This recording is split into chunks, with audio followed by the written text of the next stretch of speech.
चलिए आज के इस गहरे विश्लेषण में सीधे सबसे बड़े रहस्य की ओर चलते हैं। जीवन, मृत्यु और सबसे बड़ा भ्रम यानी पुनर्जन्म का मिथक। अध्यात्म बहुत साफ शब्दों में कहता है कि सबसे बड़ा भ्रम ये न जानना है कि मैं कौन हूं। और सच कहें तो इसी अज्ञान की नींव पर पुनर्जन्म की पूरी धारणा खड़ी होती है। मृत्यु के बाद आखिर क्या होता है? ये एक ऐसा सवाल है जिसने सदियों से पूरी मानवता को उलझा रखा है। लेकिन जरा सोचिए, क्या हम गलत सवाल तो नहीं पूछ रहे? जो स्वयं को केवल ये हाड़ मांस का शरीर मानता है, उसे तो जन्म और मृत्यु दोनों ही परम सत्य लगते हैं। लेकिन जो स्वयं को चेतना के रूप में जान लेता है, उसके लिए जन्म और मृत्यु बस एक परिवर्तन से ज्यादा और कुछ नहीं रह जाते। यहीं पर महर्षि रमण हमारी सोच को पूरी तरह से पलट देते हैं। उनका कहना है कि मृत्यु को समझने से पहले हमें बहुत ईमानदारी से ये पूछना होगा कि अभी इस वर्तमान पल में वास्तव में जी कौन रहा है। अगर हमने इस मैं का सत्य ही नहीं जाना तो मृत्यु और पुनर्जन्म की ये सारी चर्चाएं बस एक कोरी कल्पना बनकर रह जाती हैं।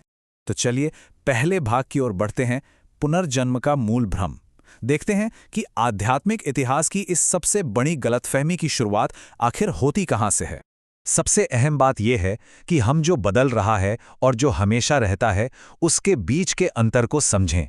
असली भ्रम यही है कि हम खुद को एक नाम, एक शरीर, कुछ विचारों या अपनी यादों का पुलिंदा मान लेते हैं। सच तो यह है कि जो जन्म लेता है वो शरीर है, जो लगातार बदलता है वो मन है, लेकिन जो चुपचाप पीछे खड़ा होकर इन सब का अनुभव कर रहा है वो साक्षी चेतना, वो हमेशा एक समान रहती है। अब आते हैं दूसरे भाग पर, यह भ्रम आखिर टिका कैसे रहता है। एक बहुत ही स्वाभाविक सा सवाल उठता है कि अगर चेतना हमेशा रहने वाली है तो हम इस जन्म और मृत्यु के अंतहीन चक्र में फंसते कैसे हैं।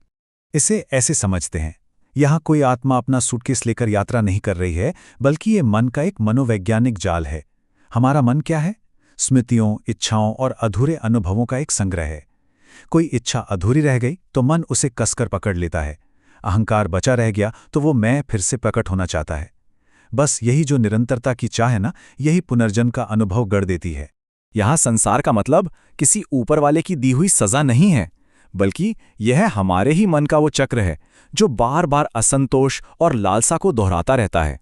मोह बना रहता है तो मन हमेशा कुछ नया अनुभव करना चाहता है। यही तो संसार का असल चक्र है। इस बात को आचार्य प्रशांत के एक बहुत ही सुंदर उदाहरण से समझते हैं। जब एक लौ बुझती है तो वो कहीं उड़कर नहीं जाती, बल्कि वो उसी बाती के भीतर अपनी अव्यक्त या छिपी हुई अवस्था में वापस लौट जाती है। ठीक वैसे ही हमारी चेतना भी किसी महासागर को पार करके दूसरे लोक में नहीं जाती, बल्कि वो इसी अस्तित्व में अव्यक्त रूप में लौट जाती है। अब तीसरे हिस्से में प्रवेश करते हैं, शरीर, मन और साक्षी चेतना। चलिए यथार्थ को थोड़ा और बारीकी से देखते हैं कि आखिर क्या बचता है और क्या मिट जाता है। यह सत्य को बिल्कुल आईने की तरह साफ कर देता है। देखिए, जो जन्मता है वो हमारा व्यक्तित्व है, जो बदलता है वो मन है, और जो आता जाता रहता है वो अहंकार है। लेकिन वो साक्षी चेतना बिल्कुल उस विशाल आकाश की तरह है जिसके सामने से बादल गुजर रहे हों। बादल आते हैं, जाते हैं, पर आकाश वैसा का वैसा ही रहता है। हमारी चेतना वही आकाश है। जैसा कि भगवद गीता में भी बहुत गहराई से समझाया गया है, शरीर बदलना बिल्कुल वैसे ही है जैसे पुराने फटे हुए कपड़े उतारकर कुछ नया पहन लेना। हमारे सच्चे स्वरूप यानी आत्मा को कुछ नहीं होता। बात सिर्फ इतनी है कि शरीर तो बदल जाते हैं, पर हमारी उन पुरानी आदतों और वासनाओं पर जो पकड़ है वो वही रहती है। इसलिए पुनर्जन्म का असली कारण शरीर का जाना नहीं है, बल्कि हमारा अहंकार और हमारी आसक्ति है। और यही कारण है कि अपनी इस शारीरिक पहचान से आज़ाद होने के लिए एक गहरे समर्पण की ज़रूरत होती है। जब हम बाहर के शरीर वाले मोह को छोड़ देते हैं और अपने भीतर की चेतना के सत्य की ओर मुड़ते हैं, तभी हम इस अंधहीन भ्रम से बाहर निकल पाते हैं। चलिए चौथे भाग की ओर बढ़ते हैं, बुद्ध का मौन और प्रतीकात्मक पुनर्जन्म। ये देखना बहुत दिलचस्प है कि इतिहास के सबसे महान बुद्ध पुरुषों में से एक ने मृत्यु के बाद के जीवन की इस इंसानी जिज्ञासा को कैसे संभाला। जब बुद्ध से बिल्कुल यही सवाल पूछे गए कि क्या आत्मा शाश्वत है, या क्या मरने के बाद भी व्यक्ति का कोई अस्तित्व रहता है, तो जानते हैं उन्होंने क्या किया? उन्होंने सीधा जवाब देने से ही इनकार कर दिया। वे पूरी तरह मौन रहे। उनका ये मौन बहुत कुछ कहता था। उनका मौन इसलिए था क्योंकि बुद्ध बहुत अच्छे से जानते थे कि मरने के बाद क्या होगा, इस पर बहस करना सिर्फ हमारा ध्यान भटकाता है। असली काम तो ये जानना है कि अभी जी कौन रहा है। हमारा पूरा ध्यान इस अहंकार को मिटाने और यहीं इसी पल में अपने दुखों का अंत करने पर होना चाहिए। अध्यात्म में तो पुनर्जन्म का अर्थ बहुत ही गहरा है। ये कोई अंतिम संस्कार के बाद की घटना नहीं है। ये हमारे साथ हर दिन घट रहा है। हर दिन अपनी उन्हीं पुरानी अचेतन आदतों में वापस लौटना ही तो पुराना जन्म है।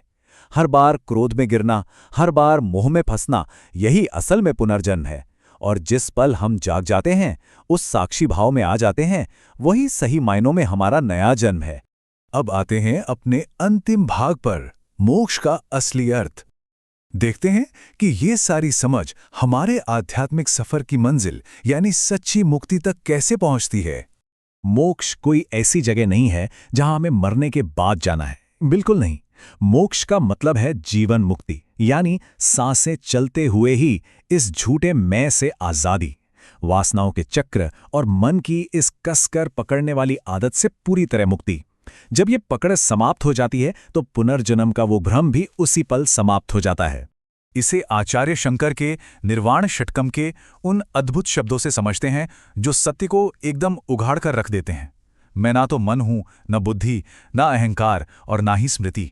मैं तो वो निराकार चेतना हूं, मैं शिव हूं। ये बोध भ्रम की सारी परतों को चीरकर हमारे उस शाश्वत स्वरूप को सामने ला देता है। जिस पल हमारी इस भौतिक शरीर से पहचान टूट जाती है और यह मन चीजों को पकड़ना, उनसे चिपकना छोड़ देता है, उसी पल जन्म और मृत्यु का ये पूरा डरावना मिथक धुएं की तरह उड़ जाता है। आत्मज्ञान का प्रकाश होते ही पुनर्जन्म का सारा डर हमेशा हमेशा के लिए खत्म हो जाता है। तो आज की इस चर्चा के अंत में सवाल ये बिल्कुल नहीं है कि मृत्यु के बाद हमारा क्या होगा। असली सवाल ये है कि क्या हमारे भीतर इस छूटे मैं के भ्रम से ठीक इसी पल अभी बाहर निकलने का साहस है।